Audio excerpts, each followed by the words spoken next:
Look, the Olympic movement is a good thing. Olympic values is a good thing. Nobody is contesting that. The issue that we're talking about is whether or not it makes economic sense for cities to host the Olympic Games, whether or not it pays off for them to do that. And all of the academic literature, all of the serious unpaid for literature finds that it's not a good investment for cities to make. That's the argument that I'm representing here. The Olympic movement is going through a crisis. Recent games are rife with overspending, wastes and controversy. These days, the Olympic Games require about 35 different athletic venues.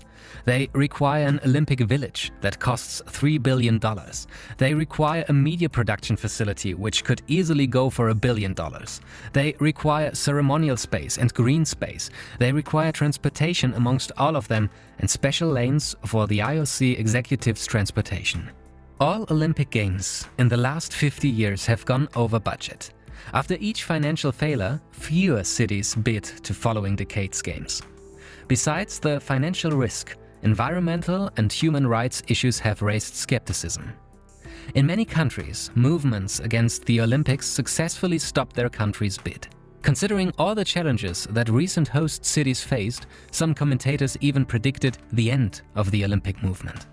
But there are more optimistic approaches to solve the crisis. A promising one comes from Germany, where a team is rethinking the event with innovative ideas to bid for the 2032 Olympic Games.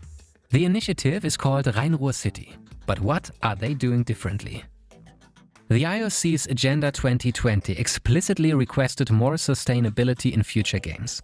As a result, for the first time in the history of the Olympics, regions can apply for the games. This allows a more flexible use of already existing sports facilities. And that is exactly what Germany is aiming for with Rhein Ruhr. As the first, Germany has issued a bid for an entire metropolitan region.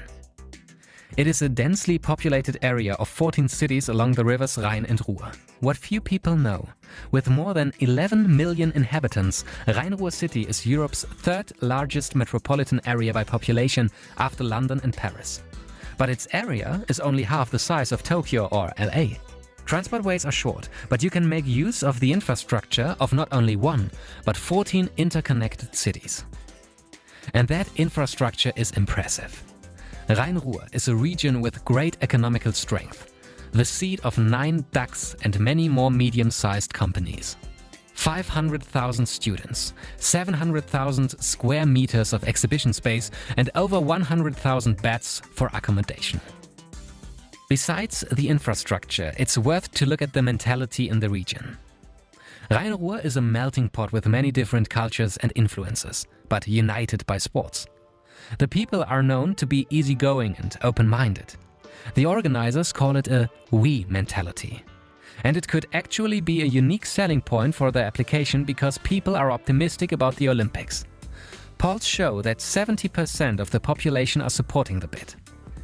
The passion for sports is also shown in the existing sports venues. There are 19,000 sports clubs with more than 5 million members. Every second person is part of a sports club. That also means that there are plenty of facilities for all kinds of sports. Rhein Ruhr can welcome more than 600,000 people in their stadiums and arenas at the same time. They have not one, but 5 highly functional stadiums with a capacity of more than 45,000 seats. Sports such as handball, basketball, swimming, horse riding or hockey in front of 40,000 to 50,000 spectators. This would be unique in the history of the Games and bring the sport to the widest audience possible. 90% of all the needed sports facilities already exist. The existing facilities also support the goal of the organizers to host the most sustainable games ever. Fewer buildings and construction mean fewer emissions. The location in Central Europe will also ensure a small ecological footprint. The planned venues can all be reached by more than 200 million people within about 6 hours by train. Furthermore, Rhein Ruhr wants to host the first plastic-free Olympics ever. The organizers also have concrete ideas on how the Games could drive improvement initiatives for the region in the long term. Major investments are planned to support the transition from the region of coal and steel to the digital ecosystem of tomorrow. One example of how that transition could look like is connected mobility. Rhein Ruhr is one of the most significant transport hubs in Germany with a very tight traffic network. There is an increasing need for mobility in the most highly populated federal state of Germany. Autonomous private transport, self-flying air taxis, and freight transport with remote-controlled drones are part of the pioneering vision for the region.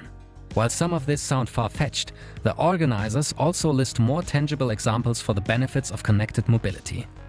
If the existing rail network is digitalized, it will be possible to offer 40% more capacity in long-distance public transport without building one new kilometer of rail. The concept of Rhein Ruhr offers the opportunity of turning the Olympic Games into an event for the spectators and the population. One that could be affordable and bring a meaningful benefit to the entire region. The biggest question mark for the project might be the IOC. The committee needs to prove that they are serious about their Agenda 2020 to make the Olympics more sustainable and beneficial for the people. If the IOC sticks to putting financial interests first and exploiting host countries, bids with innovative concepts will lose their credibility and get no chance to succeed. With Rhein Ruhr 2032, the organizers are definitely aiming high and might shape the future of the Olympic movement.